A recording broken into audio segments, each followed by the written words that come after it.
VAT treatment in construction industry. That's one of the areas where most of the people are confused. So today I am going to discuss with you the VAT treatment on advance payment, on retention and on continuous supply. Let us learn this one with an example. See, in this example, the project value is 10 million. The project period is 1 year, that is starting from 1st October 2018 to 30th September 2019. Advance payment 10%, that will be 1 million. Retention amount is 10%, that also 1 million. And retention period is 1 year. So the retention period starts from 1st October 2019 till 30th September 2020.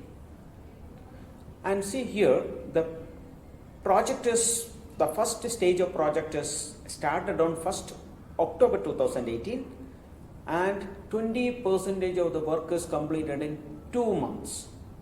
That is, by 30th November 2018, 20% of the work will be completed. Now we are going to see how VAT will be applicable for these transactions. The first step is collection of advance. On 1st October 2018, advance amount 1 million is collected. Let us see the tax treatment on collection of advance. In the case of advance from customers, date of supply will be the earliest of the following event, either on receipt of payment or on issue of tax invoice. That means whichever happens earlier, that will be the date of supply in case of advance from customers. Here the advance amount is 1 million, 5% VAT. So the total amount to be collected is 1,050,000. That means VAT has to be charged at the time of collection itself. And the supplier can issue a tax invoice. Let us see how tax treatment has to be done on continuous supply. That means the first stage of work is done, 20% of the work is done within 2 months from the date of starting the project. Let us see what is the applicable provisions with regard to continuous supply in the law.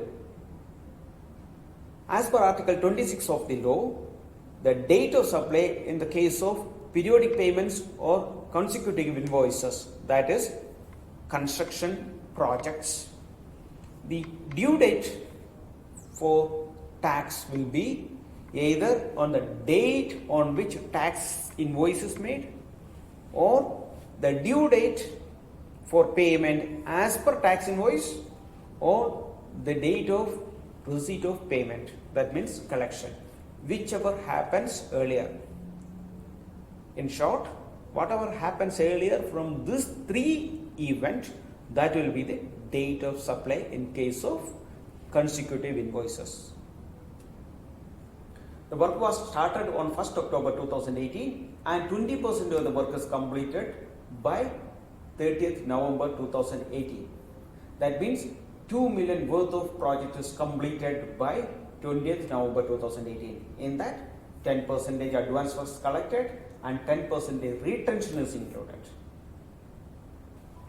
The work certified is 2 million, advance collected 200,000, so the balance is 1.8 million, less retention 200,000, so the net is 1.6 million. Now the question is whether tax has to be calculated on 2 million or on 1.8 million or on 1.6 million. Here we have to understand the tax treatment on retention. The first step, we have to check the contract and see whether the contract is contractually completed or not. If the services are contractually completed, date of supply will be earliest of the following. That is, date on which the service is completed or date on which a tax invoice is made or the receipt of payment from the customer. At the same time, if services are not contractually completed, date of supply will be earliest of the following. That is, date on which the work has been signed off as completed. Keep in mind the word signed off.